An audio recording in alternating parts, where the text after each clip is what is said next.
Hey there, welcome to episode 56 of the FFS Talk audio program. I'm your host, Dan Hugo. I'm recording this just a couple of minutes after 11 o'clock in the morning on Thursday, December 19, 2024. Trying to get back into a morning recording schedule. If you are not familiar with FFS Talk, by the way, I will tell you right now. If you don't know what FFS means, you need to meet more Irish people. It is an audio program focused particularly on monologues so far, monologue presentations about what works, what does not work, and what we might do about it. Ideally, perhaps in the coming calendar year 2025, we can begin to engage in conversation or debate. And these might include the title of today's episode, Thought Experiments.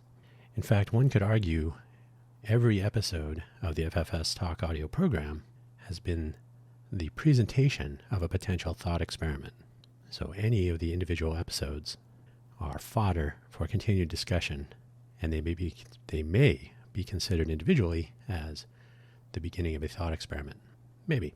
Hopefully, wherever you found this audio program, you are able to see the episode description, which will contain the show notes, a summary of which I will read, and a couple of links. There are 2 shameless self-promotion links, as always, and 3 links for today's episode.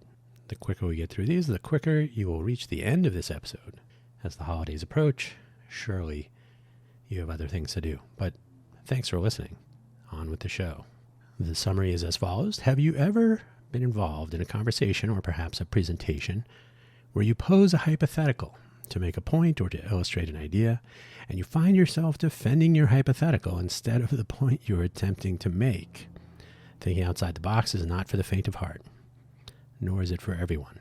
That's a little bonus ad hoc commentary there. The links for today's episode, as usual, as I said, the 2 shameless self-promotion links. You're under no obligation to spend any money despite the name of this first one, buymeacoffee.com/DanHugo. I use it as an engagement tool. It is commonly used along with ko-fi.com, ko-fi.com/DanHugo, the second link. These 2 sites, these 2 platforms are often used by open source developers, people working on projects that want to engage their audiences and so on. So I use them in that way. But again, no obligation to spend any money. My profile page, buymeacoffee.com/DanHugo, contains links to my various audio programs, GitHub repositories, and some other background information in detail. It's a platform I don't need to spend time maintaining other than my part of it. As a software engineer, there's a line between the code that I want to write and the code I can and have time to write versus the utility presented by others. So I make use of Buy Me a Coffee for that, the utility side. They have an audio feature. I've been uploading Buy Me an Update of micro episodes that are somewhere around 4 to 5 minutes. I'm trying to get shorter, but you can always 2x the playback if you like. 4-minute micro episodes, some updates across all of my various projects and programs and so on. So I can just put that all in one place. Available exclusively on Buy Me a Coffee, but still for free. There's a link at the very top of my profile to the posts section where audio posts are found on that website. ko-fi.com/DanHugo, ko-fi.com/DanHugo, where I do a textual update now and then. Take your pick. The buymeacoffee.com/DanHugo profile page does have the links to my various audio programs and so on. The Ko-fi site is more for updates. Ko-fi. I say Ko-fi just to be explicit that it's almost certainly pronounced coffee, but it's spelled Ko-fi, so that's tricky. It's like the Beatles, Beatles. See what they did there? Beat music. Yeah. Ko-fi.com is not the Beatles. Thought experiment. This is a Wikipedia page to, quite literally, the thought experiment page. It describes what a thought experiment is, or what it should be. Some people don't always know about thought experiments. Not everyone checks out this page. As a beginning, if you would like to learn more about thought experiments, you can look through history.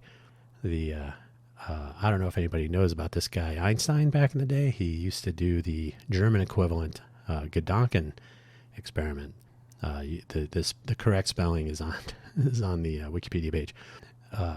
You can pose an idea for discussion. It doesn't mean you are making any claims. It doesn't mean you are arguing. You're not trying to start an argument. You are merely floating an idea, a thought balloon, as some might say today, or a spitballing. We're just spitballing here. We're not spending any money. So check that out, just because it is the topic of today's episode. Sabine Hassenfelder on a poignant thought experiment, Fail. It's a YouTube video wherein she goes over luckily she only has an excerpt because it goes on for too long, the interaction between Piers Morgan and Neil deGrasse Tyson regarding trans sports. We'll cover that very quickly and briefly. This is not an episode about the trans sports debate, but the presentation by Neil deGrasse Tyson of a thought experiment, which he claims in the discussion to have conceived, right there, just spontaneously coming up with a potential, not an argument, but a thought experiment, and how that goes awry. So Sabine does a nice idea of following through with the analysis that could have taken place around the thought experiment. I found it interesting.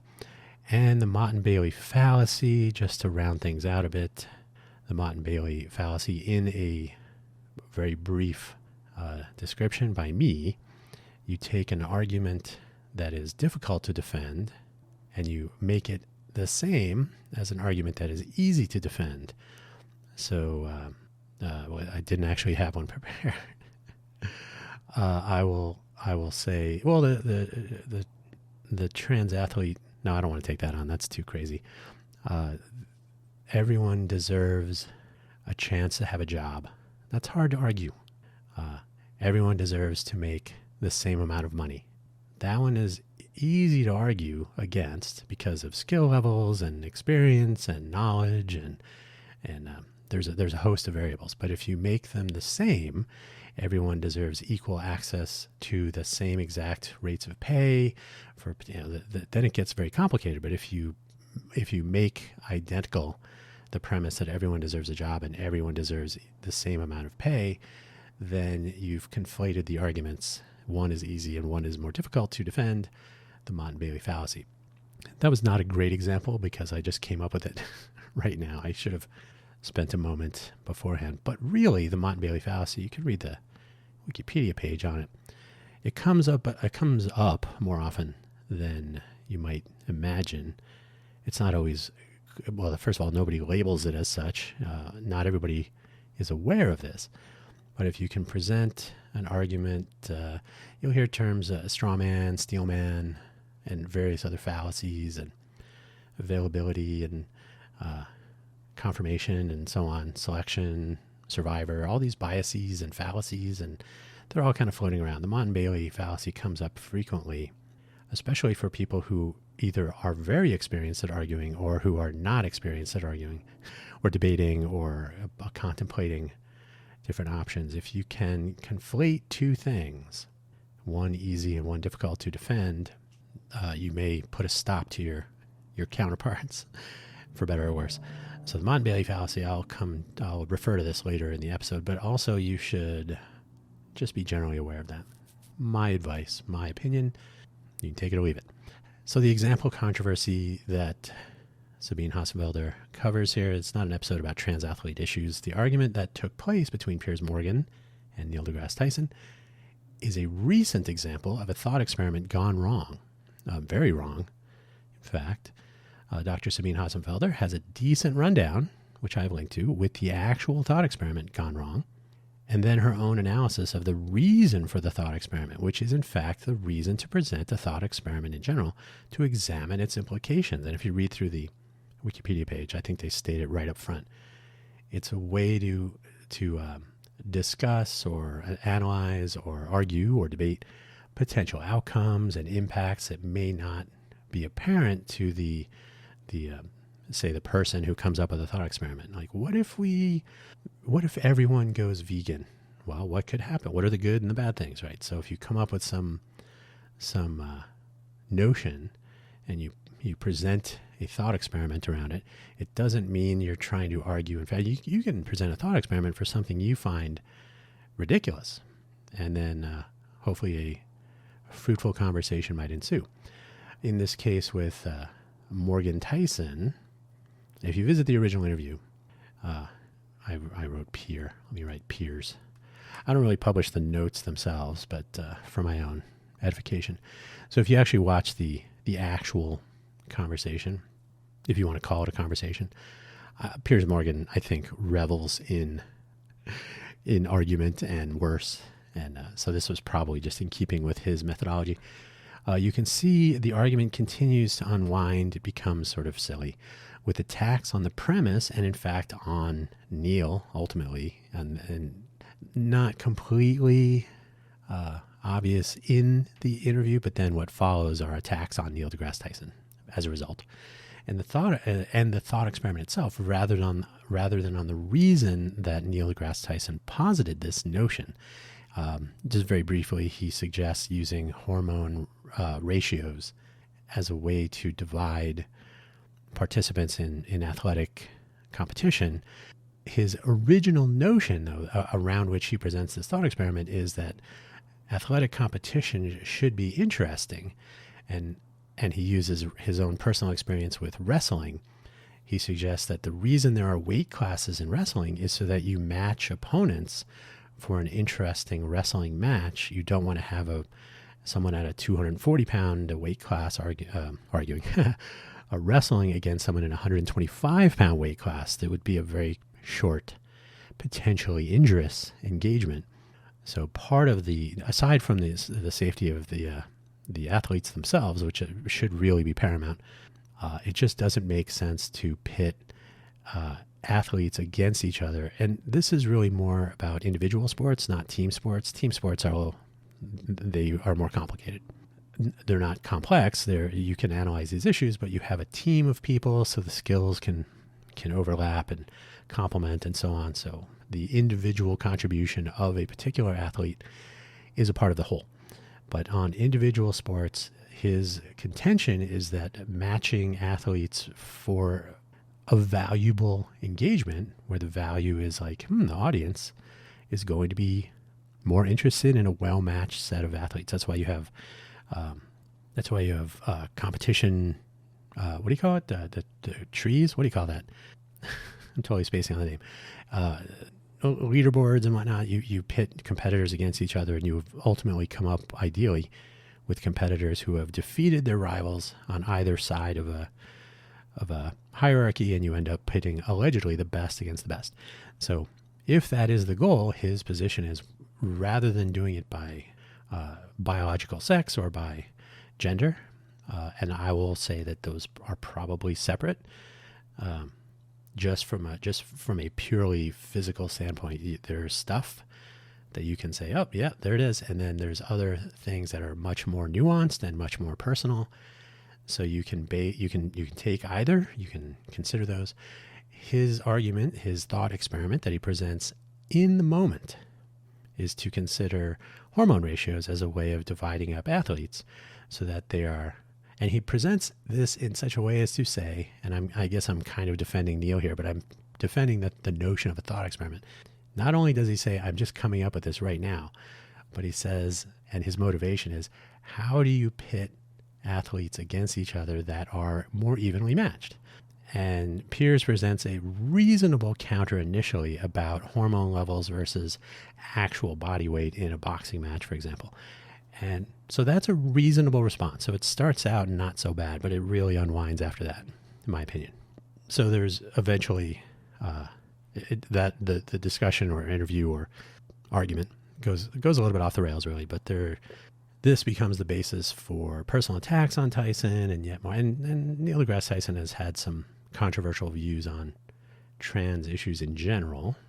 I myself really don't have any insights, so I observe, I listen to people presenting arguments and so on, and that's true of a lot of things. I am an expert in almost nothing.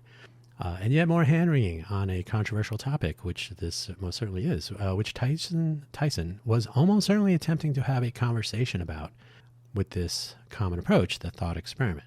He was not advocating a position. He was throwing out an idea for the purposes of discussion. He didn't even sound like he was particularly fond of the idea. He just said, hey, what about this, as an example? and people don't really know how to handle that. So brainstorming is a thing. Thought experiments, if you want to oversimplify it, thought experiments are brainstorming, they are ideation, they are spitballing, they are something you probably use often without thinking about it too much. The question might be, where do you end the experiment? If your audience of one or more, that is, you may be speaking to one person, you may have an audience of others, and maybe you're in one of those Debate Bro, YouTube, or on stage live heated conversations. Maybe there's a moderator, maybe there isn't, so whatever. Or it could be just you and someone and a colleague or a coworker, or maybe you're in a room of several colleagues, or who knows, could be anything. Maybe the specific goal of this interaction is to throw out some ideas. And I mean throw out for discussion, not throw out the window to discard or disregard. So you're throwing out ideas to see what happens. Then there will often be a rather quick reading available. An idea that sounds interesting, an idea that does not make it, maybe a few somewhere in between. So in other words, you might get some feedback immediately from good faith counterparts. And especially in a brainstorming session where you're specifically there to come up with ideas. Maybe you're in a design meeting. Maybe you're working with some potential co-founders on a startup idea, and you're like, well, what if we do this? And someone says, no, that would never work because of that. So you can filter through some ideas. They're not necessarily thought experiments in the grander sense. Spitballing, same thing. So the ideation sort of implies a thought experiment approach, although it might be a little bit more detailed. So each has a little nuance, but all these terms basically refer to the same idea, which is to discuss things. Don't keep them to yourself. It is very reasonable. I was going to say cheap, but the costs involved are reasonable. Discounting time. The value of your time is greater than zero, hopefully. But it's a lot easier and lower cost. There are fewer implications to having thought experiment discussions than to actually go out and spend money on experiments and so on. You can start off with a thought experiment and filter through some ideas. And this is sort of how a hackathon works, by the way. That'll be a different topic. So this was not, unfortunately. If your audience is a brainstorming session, then there will often be a rather quick reading available, like I said. And so a lot of ideas will be somewhere in between. This was not, however, the goal of the Morgan Tyson fight. Kind of doing a little Mike Tyson reference there, but the Morgan Tyson argument or debate, they were discussing a problem and arguably debating what to do about it. Tyson's thought experiment proposed a completely new way of matching competitive athletes rather than starting off with, men's and women's sports. It was clearly beyond the scope of what Morgan was prepared to take on, Piers Morgan. So in a classic fashion, attacked the idea. And of course, the person presenting it, although he was a little bit less inclined to do that. The general public, however, will always attack people. Vitriol and worse. Again, Dr. Sabine Hasselfelder takes on some of the intricacies of the thought experiment itself in a more useful way because she understands thought experiments. So if you understand that Neil deGrasse Tyson was saying, okay, here's a crazy idea. What if you don't say, that's dumb and you're an idiot. Those are not useful or good faith counters. Ideally, now the initial argument Piers makes about mismatching boxing competitors based on hormone ratios. What if this happens and you're completely... So that was an interesting counter, and that's the purpose of the thought experiment. But it quickly devolves into just attacking. Hasselfelder instead goes for some impracticalities, some holes in the notion of how you end up matching some athletes and not others and so on.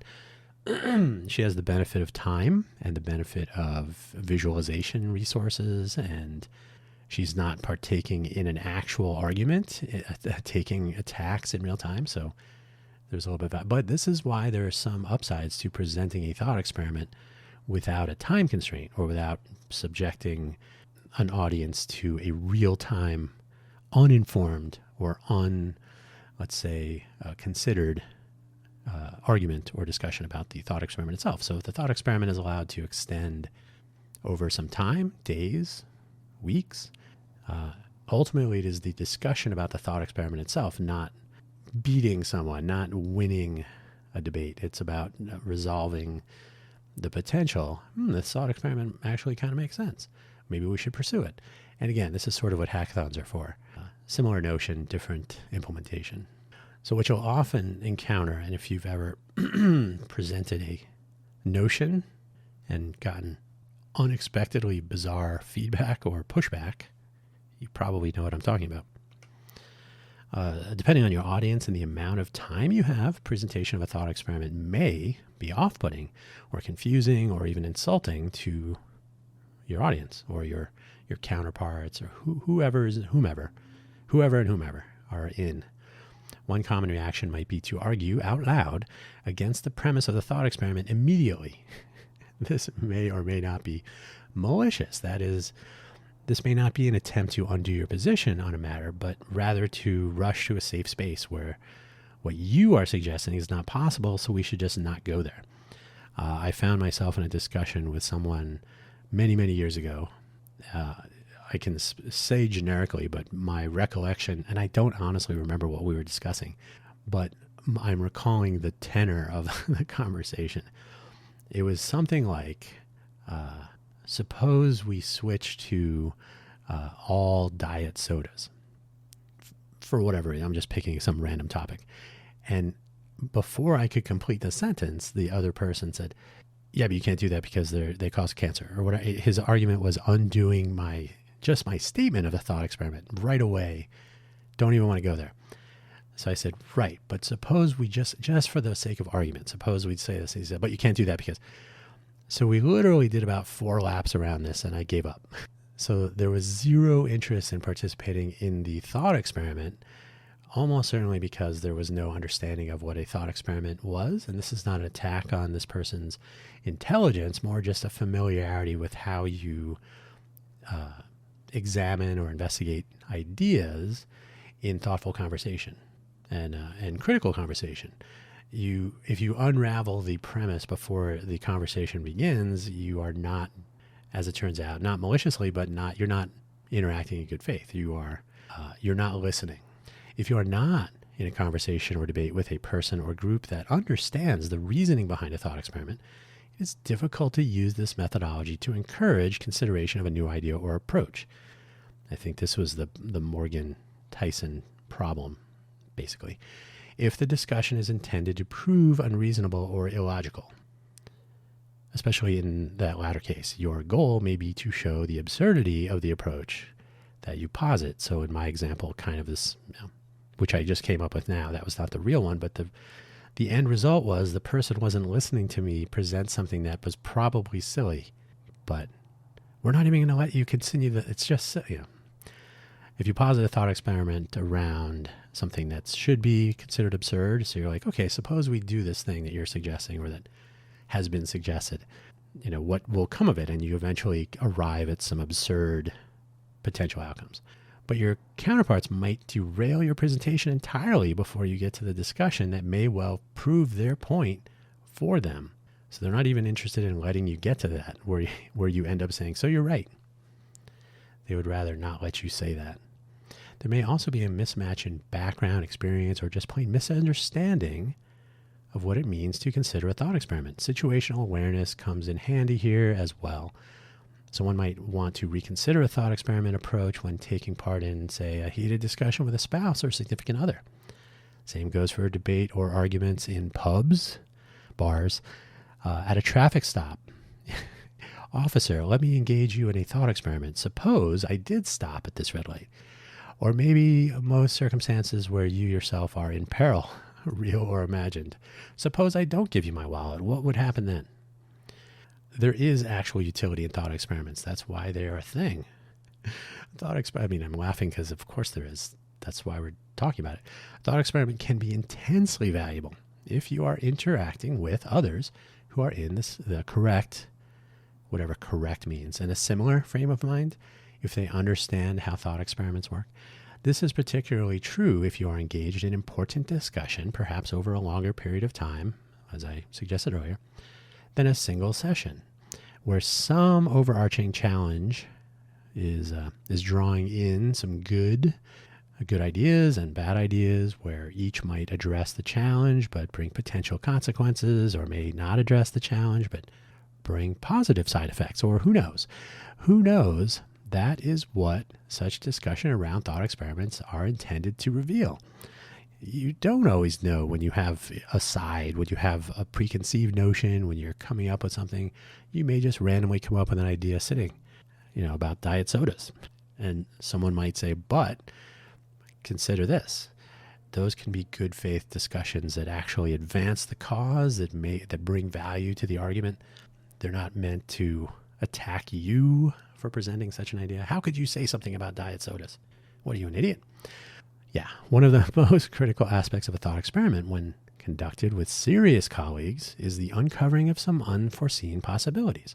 A subject matter expert might present a thought experiment, and someone who has a very different background and set of experiences may offer some insight that shines light on some aspect of the notion that may not have been visible otherwise. Unlike a round dismissal of a premise, this is more likely a good faith counter with perspective that might not have otherwise been included. And this is where real value is found. So if you present a thought experiment to people, they don't necessarily have to be, you don't have to be in a room full of physicists or beverage consultants, or, you can mix the two. While a thought experiment is useful on its own for discussion, they may or may not be so useful if let out into the world. So this is where YouTube really comes in handy. That good faith discussion is valuable. And if we remove context and that good faith element, we may end up with the Morgan Tyson scenario, attacking the individuals, or there may be counter arguments making specious attacks on the thought experiment based on a particular agenda, perhaps a financial interest in countering a particular notion, etc. Utility is found mostly where everyone involved is on the same page regarding how to conduct the discussion. They don't all have to agree, obviously, with the thought experiment premise, or where there is some preparation for engagement where this is not the case. In other words, you should be ready to be attacked by people who have no idea what they're talking about, who might be listening to or seeing an excerpt. So context is lost. It may be couched in such a way as to present you or your side in a negative light for the purposes of an agenda, or who knows? Who can say anymore? Yeah. So I have a real example that I actually did think out. I didn't want to use it early there because I already had this for this part of the presentation here. It is no secret that I am a fan of public transportation. Nowhere would this be more interesting than here in Vegas. And that is not strictly true, but it is also not false that it would nowhere be more interesting. To increase the use of public transit, to reduce the number of driver-only cars, that is one person in a vehicle, on our always changing roads. It has been suggested that the traffic cone is our state bird or something, state symbol, state motto, whatever. Detour. And while public transit would be impacted by detours, cars, especially single-person cars, driver only, they only increase the volume of vehicles and so slow things down. As a thought experiment, I might propose that public transit is offered with more stops and more buses operating over longer scheduled hours. That is, and this is hard to believe in Vegas, some mix of 24-hour operations. There are only a couple of those that operate 24 hours or close, like 20.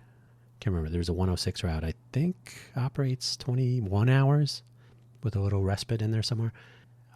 So a mixture of 24-hour and extended hour operations with rate reductions for those who use public transit on a regular basis. So deeper discounts on a multi-use bus pass, for example.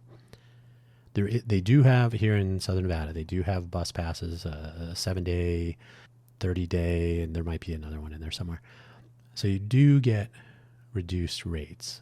However, they expire, which is ridiculous. You can literally give the bus company here, a regional transit commission, RTC, SNB, you can literally give them your money for a bus pass and then it can expire and you get nothing. That is not a rate reduction. Response and discussion might be along these lines. And so I've posited a notion here without any evidence or supporting data. There are both of those available, but I've just posited the notion. So the ideal discussion would be around traffic impact, ability for more people to get around more easily to work, to school, or otherwise, spending less money on their transportation costs, with, especially if they're periodic frequent users, right? The casual user here in town visiting, or I just need to catch a bus to go to pick up my car or something, go to the airport. You may be using the $2 or $3 or $5 even one ride or 2 hour or 24-hour pass of sorts, right? So $5 for 24-hour access to all the bus routes is not unreasonable, in my opinion. Pedestrian and bicycle safety, not perfect, but there may be something here regarding just having fewer cars. Buses tend to be highly visible, less likely to make erratic navigational choices. Although I will say the bus system here does not have a perfect record with regard to collisions and worse. There would be fewer automotive collisions with a reduction in the number of impaired drivers operating vehicles, hopefully. There was recently, in the last year or so, a impaired driver of a bus, so that's not a 0% possibility. A good faith counter may present issues around scaling the existing bus system and its resources, managing costs against reducing fares for frequent riders. So that one may be easily tossed out. And there would be even maybe space for counter arguments from business operators like Lyft and Uber, the taxi companies here in Vegas, and local business that may suffer from poorly placed bus stops that would limit access by their customers. Though that one also could be tossed out to some extent. This is not a thought experiment about removing all cars in favor of buses. This would just be increasing the availability of number of hours of operation of and places to jump on and off of buses, public transit services in general. So that one's a little weak, but it is not invalid. Actual access to businesses could be easier. I will say there's a balance between express buses with fewer stops and local buses that have many stops, and whether they have been properly planned is a question we could ask. A bad faith counter might be the use of a Mott and Bailey tactic. Hey, here it is. This is where I'm referring to it. To use the current state of public transit in the greater Vegas area as a difficult to argue case. So it's pretty easy to say, the bus system now is broken. That is not necessarily untrue. A valid case could be made about some of the current modern shortcomings of our public transit system in the Southern Nevada area. That is, what we have now is what it is, which is justification of an argument that it cannot be what we would like it to be because of what it is. This sort of argument can sometimes succeed if there is a cynical bent where many believe that politics, for example, get in the way of change. Oh, we can never do anything because of the politicians that don't want to, or that have financial backing from the other side, et cetera, et cetera. And unfortunately, they are often correct. So the bad faith arguments against improving public transit for those who not only do use it, but who might use it if it were, available more available where they need it at times when they need it. And with rate reductions, hey, I don't have to drive to work every day if I can catch the bus. I can't use the bus because it doesn't run until 10 p.m. and get to my home or near my home.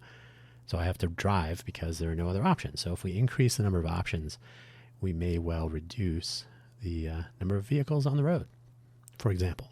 The nice thing about a thought experiment like this, especially if it extends to discussion and debate over time, a time interval longer than a single sitting. So it might be, I might present this now, and we have all year to talk about it. Probably have even longer than that.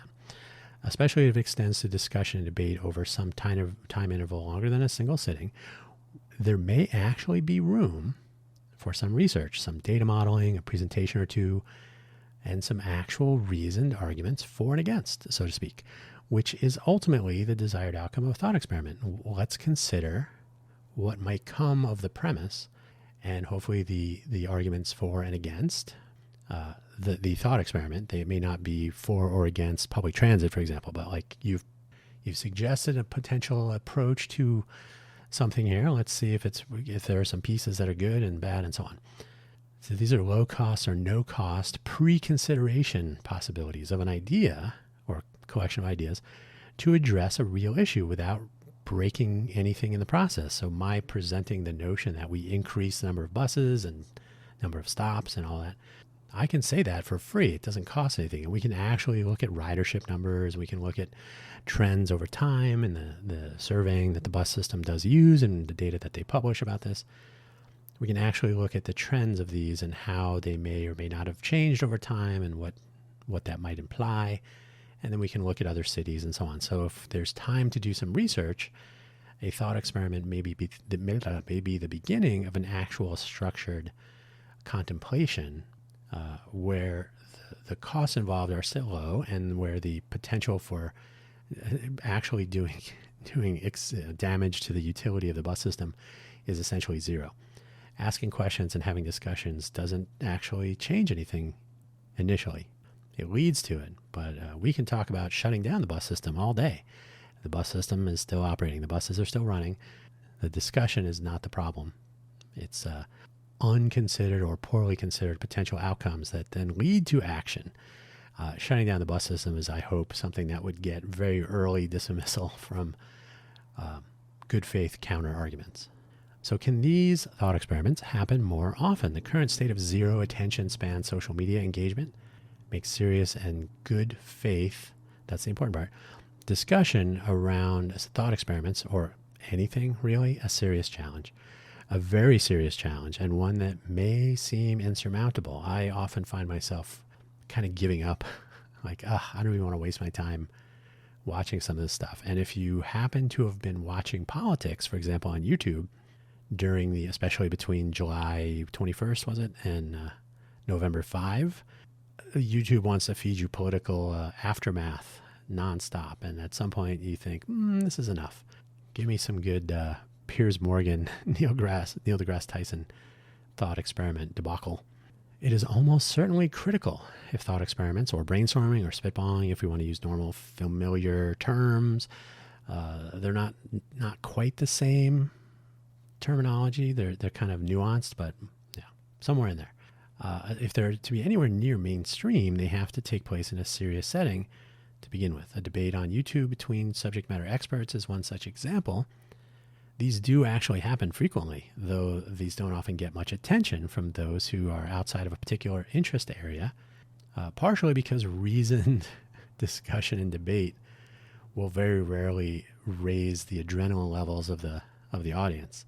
And this is where you get clickbait headlines, career-ending statements by some. And then if you watch this, they've excerpted something that sounds inflammatory, maybe, but there's no vitriol. There's no one's losing a job. Come on, they're making a point. And if you actually consume the entire discussion that they've excerpted, you realize that this is purely 100% clickbait and not worth your time. And this is only a distraction that devalues legitimate discussion, thought experiments, or otherwise. So if we assume that these subject matter experts or people that actually have lived experiences and so on, if they are credible, if they are good faith, thought experiment, or other similar debate around ideas, like what could we do? These are sort of they're guesses, right? Debating whether something did happen is one thing. Debating about what might happen is something else entirely. Then allow for biased clipping and third-party discussion that may go off the rails. And Sabine is an example where this is not the case, where reasoned analysis of an unreasonable exchange can also take place. If you allow for that some people are going to take what we say out of context, there's always a possibility that people will at least know that, a discussion took place, and maybe they'll seek out the original for context and actual value. I'm finding more and more, not less and less, that excerpts and clickbait titles and thumbnails are not only of less and less value, but are actually damaging. We are already in an era of charged ideological and team-oriented interactions. That is, there's us and them, my team and your team, and we are not friends. These interactions are driving politics and adjacent discussions. So everything is either politics or politics-based about all manner of topics, intermingling subject matter experts, lay people who are opinionated but not necessarily knowledgeable or informed, and in some cases, profound agenda-driven biases, so that someone who, they may be a layperson, but they may have an opinion that will garner them some sort of financial benefit or other, and they're presenting themselves as a layperson. Oh, what do I know? But they actually do have an agenda, and there are all sorts of characters in the mix in there, and different parts of that plane. And there must be a concerted effort over time by those who share an interest and a concern in promoting informed discussion and arguments that we account for the terrain and the environment and press on accordingly. That is to say, we have to know, I'm saying as someone who would like to engage in this sort of debate and discussion and consideration and so on, that once we let it out there, once we have something to say and we put it out there, maybe as a podcast, maybe we'll call it FFS Talk, that there is always going to be the possibility of misuse, of bad faith, excerpting, and attacks and so on. And of course, it makes no sense to attack someone when they're not there to respond. So reaction videos and clippings and attacks and so on, that if you're not there to respond, then someone can take your statements and comments and responses and so on out of context, and then argue against you without you being able to say, well, hey, wait a minute, you took this out of context. So proper debate on debate is difficult to come by. Something to be aware of. Anyway, on that note, I'll say good luck. We'll need it if we want to take part in fruitful thought experiments in this modern age. That's where I'm going to leave it for today. The FFS Talk audio program is essentially a venue for this sort of thing. Again, it's been mostly, 100% mostly, thought experiments presented and sort of pondered in a monologue, in a solo presentation format. But in the future, ideally, if others might be interested, especially if there's an opposing viewpoint, good faith discussion about what to do, what we have, what we need, what works, what doesn't, what we might do about it. The transit discussion and an open consideration of the pros and cons of more buses, fewer buses, etc., would be valuable. Someone who simply argues in bad faith that, I'm going to lose money because I'm a Lyft driver, or the buses are unsafe, therefore they will never be safe. That's not how that works. So yeah, we'll see what the future holds. And again, I'm hoping that with this audio program in particular, but just in general, there should be plenty of room in the internet's connected world in which we find ourselves for good faith and reasoned debate and discussion.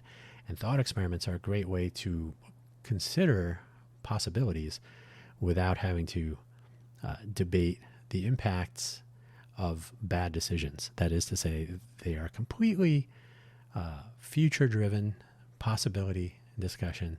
We need not debate poor decisions that went badly. We can discuss possible ideas that may or may not go badly and why we think so. And that's where some of the better ideas might arise, from real, thoughtful, good faith discussion and consideration. And that is where I will leave today's episode. Thank you for listening, of course. Check out the links.